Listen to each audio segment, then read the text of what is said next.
Don't stare at her. I was simply ordered to gaze at her by you. Oh no. Just letting you know. You mean one of us? A man behind a desk on September 27, 1954 made a lasting impact on television. He created the celebrity couch, the monologue, and everything else you see on late-night television today. Steve Allen was his name. Here's the odd thing though. Nearly all of his episodes were erased by NBC. Someone else was given credit. The majority of people were unaware that he was the creator of The Tonight Show until he passed away in 2000. It wasn't only unfair what they did to him.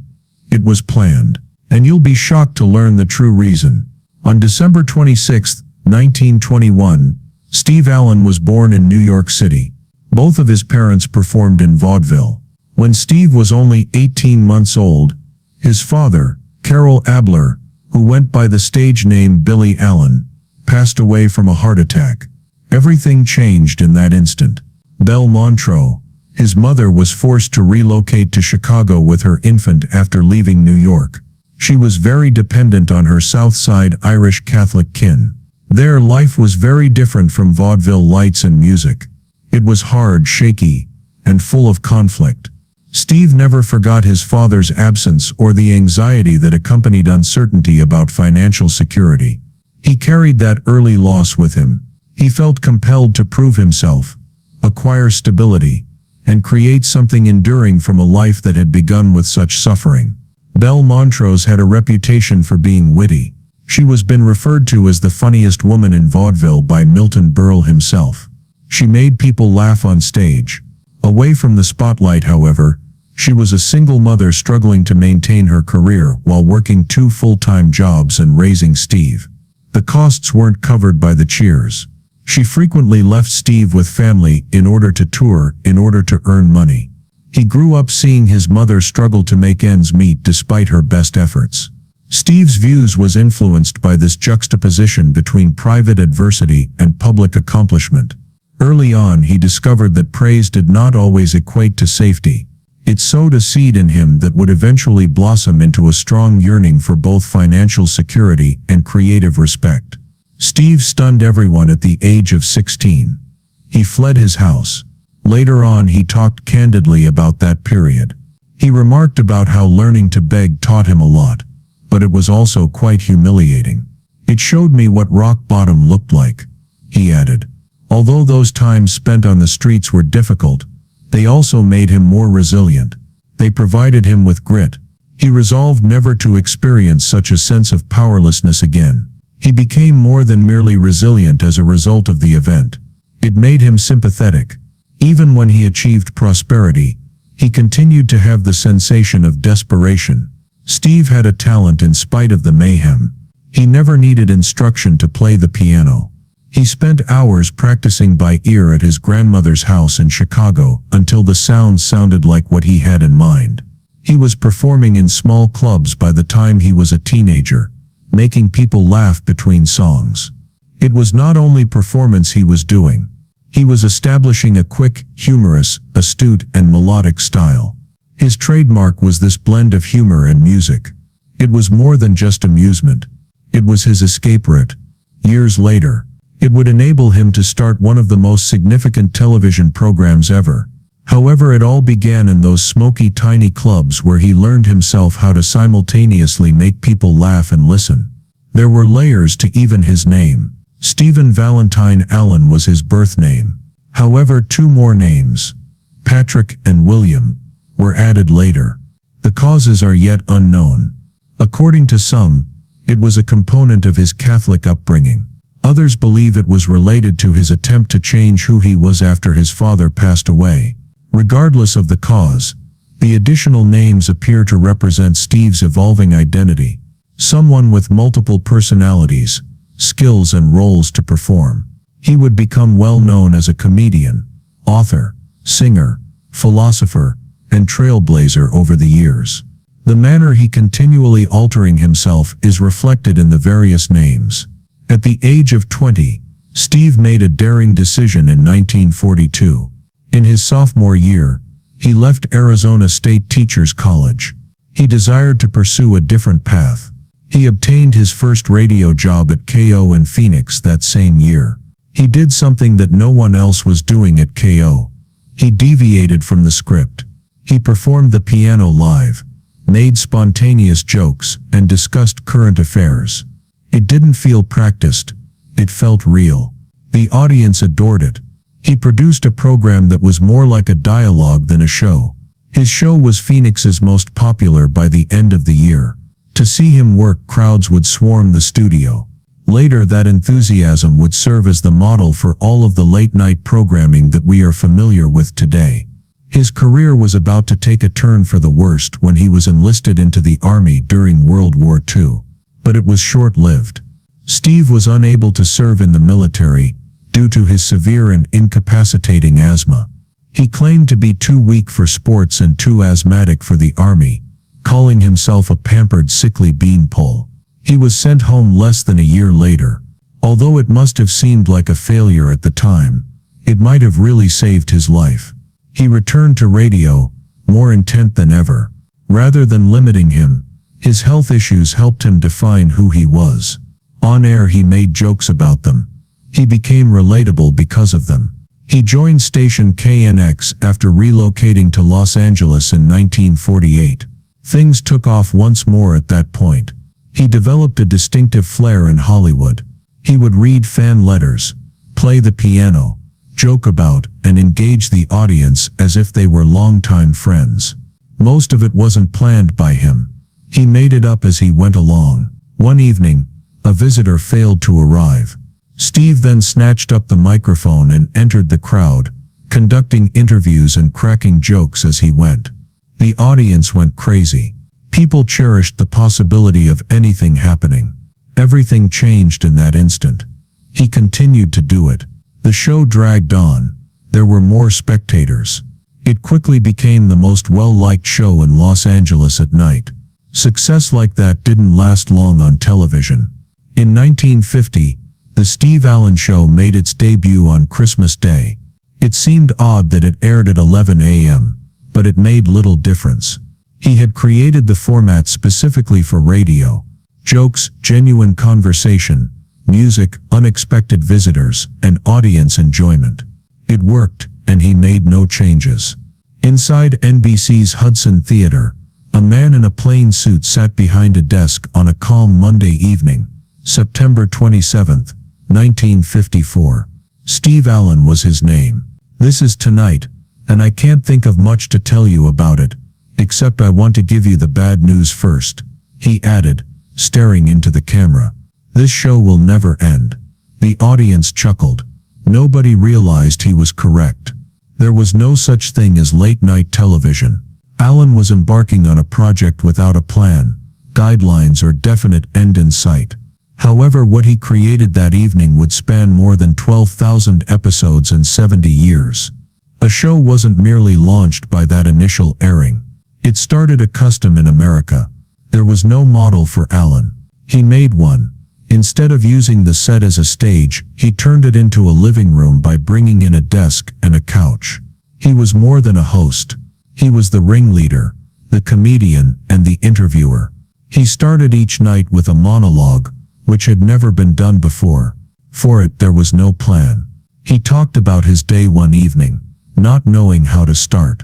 The crowd let up a yell. Every host after him, from Carson to Fallon, adopted that spontaneous moment as a nightly ritual. Allen made it humorous, informal, and personal. And that straightforward decision permanently altered the landscape of television comedy. Allen didn't just chat though. He left the studio and went onto the street, asking weird inquiries to passers-by. The Man on the Street segment wasn't merely a publicity stunt. It was revolutionary. The majority of television programs in the 1950s were rigid and stage-bound. Allen's team broke through that barrier and got authentic responses. At home, viewers witnessed something impromptu, erratic, and living. The notion ignited. Jaywalking is what Jay Leno made it into. There were more shows after that. Unscripted comedy in public places has never been closed since Allen opened the door. He also took a risk that few people in his era dared to take. He invited African American artists to play on his stage. American television at the time was mainly segregated. However, Allen included Count Basie, Billie Holiday, Louis Armstrong, and numerous others. He made no request for authorization. He simply thought that aptitude was more important than race. Sponsors voiced their displeasure. Executives were concerned. Allen continued to schedule them. By doing this, he subtly broke down barriers and provided musicians who had long been excluded from prime-time slots with national recognition. His staging evolved beyond mere amusement. It developed into a modest yet effective instrument for social transformation. Allen's inventiveness never wavered. He envisioned programs with a single guest or a single theme, transforming late-night television into something more complex. Before satellite transmission was ever a viable option, he traveled with his show. He brought local culture to the national stage by broadcasting from several cities. He made theater available to millions of people who could never experience it in person by staging entire Broadway productions late at night. Allen used television as a bridge to link Americans to comedy, theater, music, and conversation in ways that no one else had thought possible at a time when it was still a novelty. And he never shied away from absurdity. He dipped himself in a huge pot of Jell-O one evening. Another time he was raised by a crane, fastened more than 100 tea eggs to his body, and immersed into boiling water like a human tea egg. The audience gasped in addition to laughing. It was unlike anything anyone had ever seen. Yes, Allen's actions were ridiculous, but they set the standard. Echoing Allen's zeal, David Letterman would leap into Alka-Seltzer and Velcro outfits years later. For a chuckle, do anything. That bravery to appear foolish and to go too far became a characteristic of late nights. Allen was more than a comedian, though. He was a talented musician who wrote more than 8,500 tunes and was a skilled jazz pianist. Bing Crosby, Sarah Vaughan, and Nat King Cole recorded his music. He frequently performed live on his show. He occasionally shared the stage with superstars like Count Basie and Tatum. He and Tatum performed a duet in June 1955 that is being discussed today. He even collaborated with Jack Kerouac, whose raw, experimental performances combined jazz and poetry. These were no filler moments. On a stage designed for laughter but with so much more potential, they made sincere contributions to American society. Allen was also a talent spotter. He gave performers who would subsequently influence American humor and music their national debuts. Few risked to introduce Lenny Bruce, but he did. He elevated the Smothers Brothers to a prominent position. He was one of the first to give Steve Martin a chance. Despite his warning that Lenny Bruce would upset the audience, he went ahead and did it. Playing it cautious didn't matter to Allen. Giving fresh voices a chance was important to him. For subsequent hosts who viewed late nights as more than just jokes, that ethos of taking chances became the norm.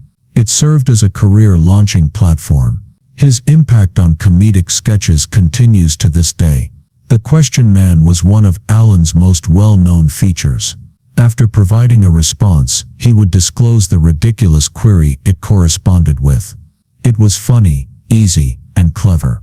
It was so popular with Johnny Carson that he used it to create his own character, Karnak the Magnificent, replete with sealed envelopes and a turban.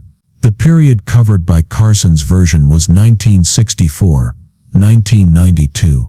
Allen's reversal style is even echoed in the Jeopardy quiz show. He didn't try to claim credit either, Allen. At one point he proposed to give the sketch's original author royalties. He was a titan in the way he treated people as well as in television because of his combination of compassion and intelligence. Steve Allen accomplished a nearly unthinkable feat in June 1956. 5 nights a week, he was already presenting The Tonight Show. However, he later introduced The Steve Allen Show, a brand new variety show that airs every Sunday night. They were both in real time. They were both broadcast on national television. Allen was therefore giving live performances 6 evenings a week. each week. Nobody else on TV had ever attempted such a thing. Each week, it amounted to over 8 hours of live television. It was more than just reading lines either.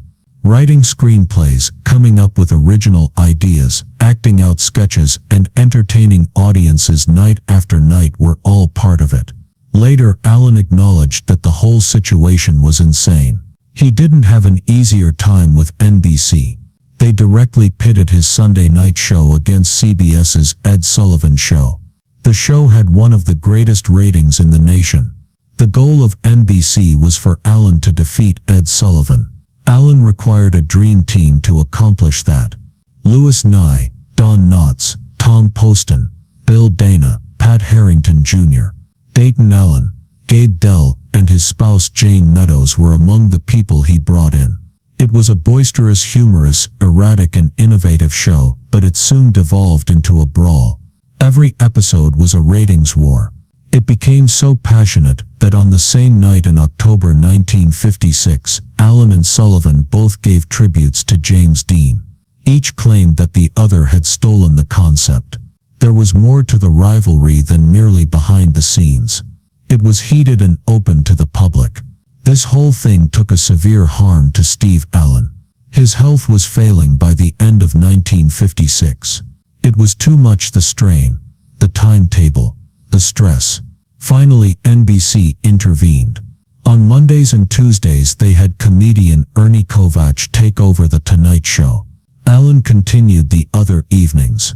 This was the first split hosting of a major late-night show. Kovacs had a very new, crazy, and unconventional style. However, there was a straightforward explanation for the adjustment. Allen was worn out. He was obviously unable to continue in this manner even with the assistance. He stopped doing The Tonight Show altogether in January 1957 and concentrated solely on his Sunday show. He didn't choose to leave The Tonight Show, though. That was NBC's decision. In prime time they wanted him to continue fighting Ed Sullivan. They thought Allen could prevail in that conflict. Thus they removed him from the same medium he had invented, late-night television. From nothing, Allen had created The Tonight Show. He made it a success. He created the fundamental late-night recipe: comedy, music, celebrity guests, and a host behind a desk. NBC, however, didn't care. They believed that defeating Sullivan was more crucial than preserving the reputation Allen had established. He was therefore left to handle Sunday nights by himself after they removed him from the air at night. NBC's handling of the transition was clumsy and unfriendly. They didn't even immediately offer Jack Paar the position after Allen quit. They experimented with Tonight America After Dark, a strange new Tonight Show. Affiliates abandoned the show, viewership plummeted, and it blew up. NBC behaved as if Steve Allen had never been there when Jack Paar eventually took over in July 1957. He was hardly mentioned in press releases. Neither the success nor the format were attributed to him. Everything was handled as though Paar had created it, including the desk, the sketches, and the interviews. People gradually began to forget that Allen was the creator of late-night television. He was removed from the article by NBC. His Sunday night show, however, continued to struggle for existence. It was quite talented. It featured talented authors. Despite having Allen's vision, it was unable to defeat Ed Sullivan. Sullivan's ratings remained high regardless of how inventive it grew. Allen's show was shifted to Monday evenings by NBC in 1959. Later, ABC picked it up, but by 1961 it had been cancelled. Allen had thus lost both shows.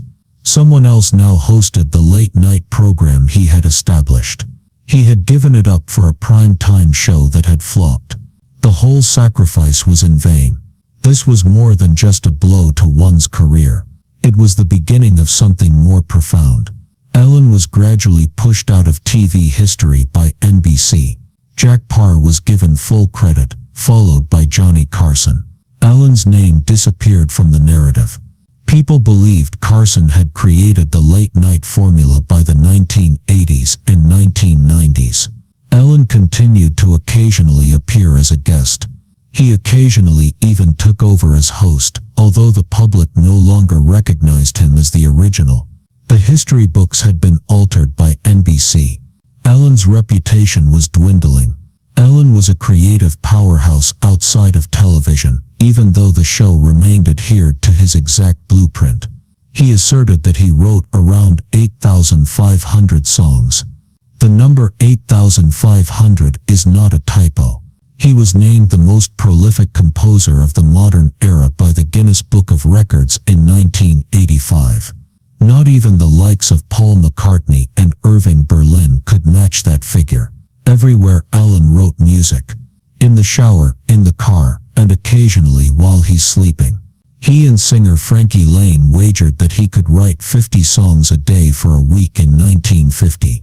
He accomplished it by setting up a table in a music storefront window. In 7 days he composed 350 tunes. Let's Go to Church on Sunday Morning Next Week is one of them. Hit number 2 on the country charts and number 13 on the pop charts.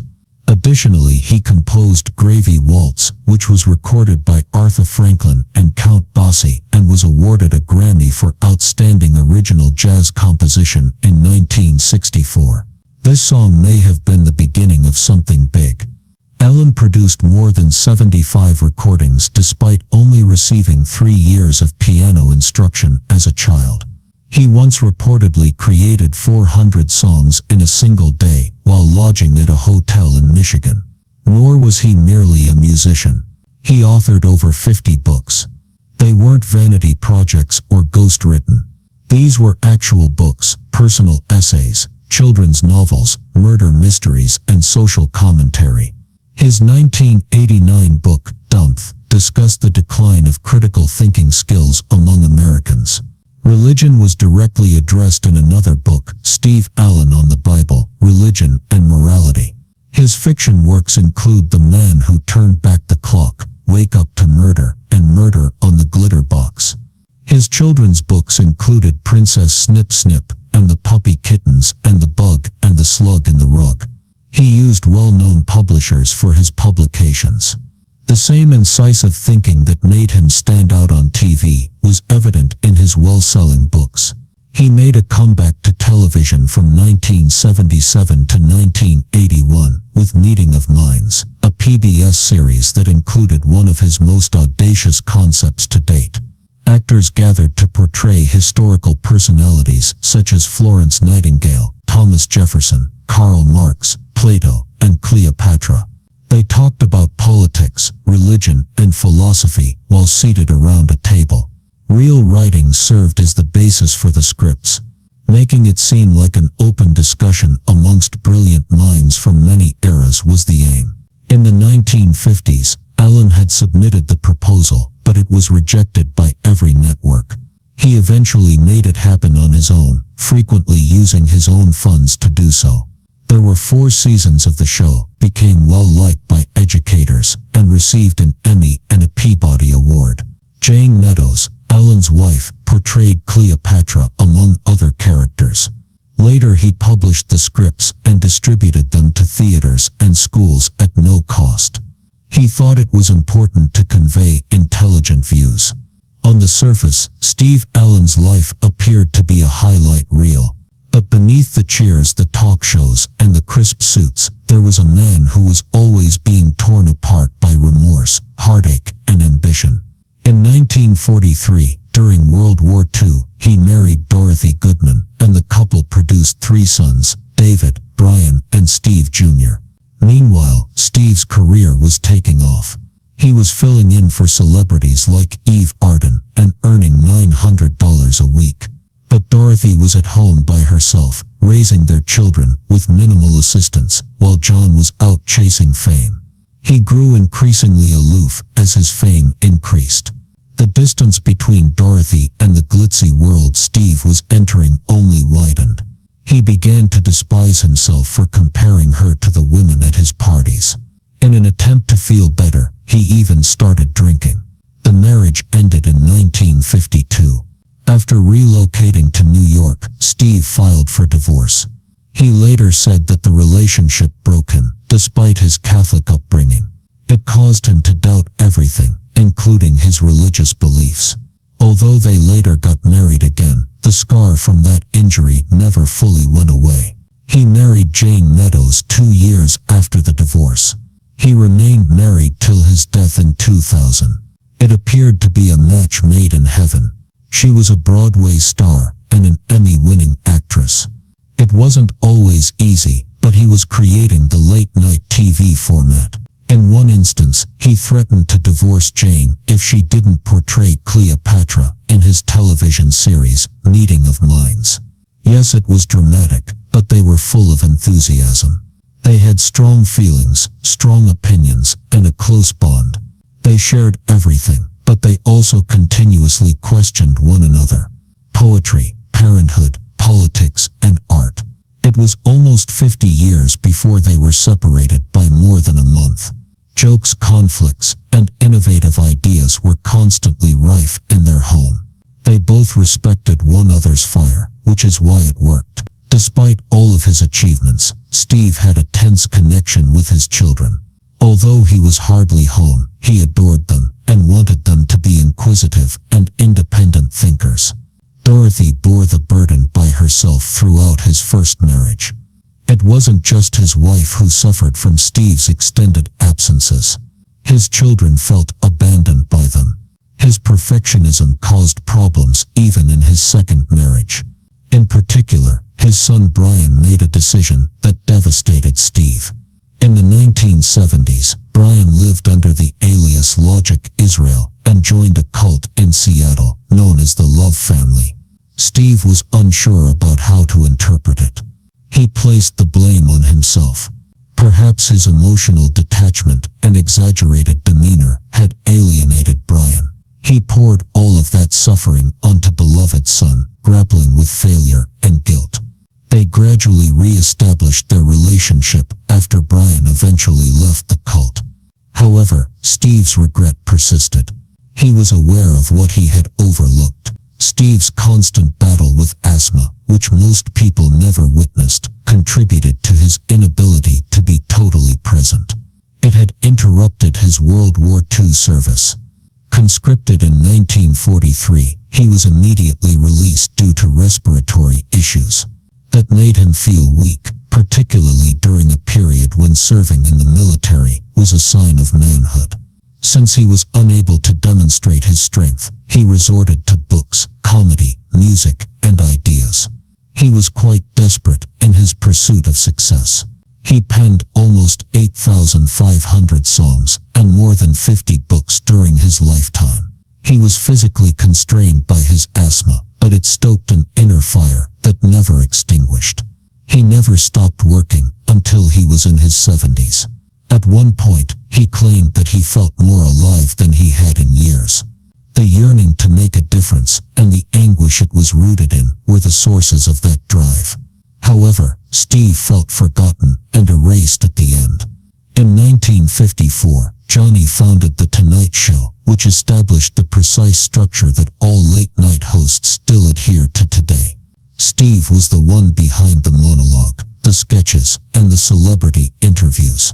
However, as the decades passed, the credit faded. The credit went to Jay Leno, Johnny Carson, and others. Steve's name was frequently omitted, even in the promotional materials produced by NBC.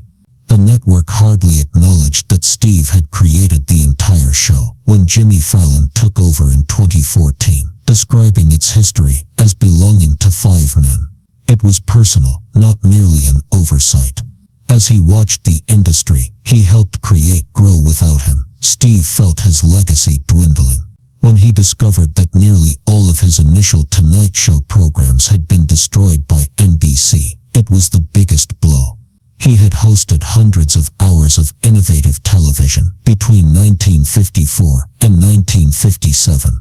However, in order to conserve money or to record new material, networks frequently destroyed tapes throughout the 1950s and 1960s. Steve had lost almost all of his work. For legal reasons, just roughly 30 episodes survived. They were not kept out of care. The entire collection was not even in his own estate. The loss was heartbreaking. Comedy, music, and serious discussions about everything, from addiction to civil rights, have all been a part of that event. There were a few stray reels, and primarily recollections now. Others found it easy to overlook his role because of the wreckage. People couldn't see what he had created without the tapes. His participation caused the silence to become louder. He passed away on October 30th, 2000, in the same manner that he had lived. Unexpectedly and quietly. He was traveling to his son's home in Antino that day when an SUV collided with his vehicle. It didn't appear to be a significant issue. After exchanging information, they went on. However, Steve had inadvertently sustained internal injuries. In his chest, a blood artery burst, causing blood to slowly seep into the bag surrounding his heart. Hemopericardium is a silent yet fatal illness. Steve walked inside, lay down, and never woke up since he was a little fatigued. He was 78 years old. People initially believed it to be a heart attack, but the coroner's report showed otherwise. The damage he sustained in that small collision led to his death. He didn't even disclose the incident to his children or wife. It was one of those odd, terrible turns of events where everything seemed to be going well until it doesn't. Furthermore, there was hardly any reaction when the news was released. The guy who created late-night television, composed thousands of songs, and revolutionized the role of a television host, was no longer with us. The majority of individuals were unaware of it. Silently, his death was dismissed as a footnote.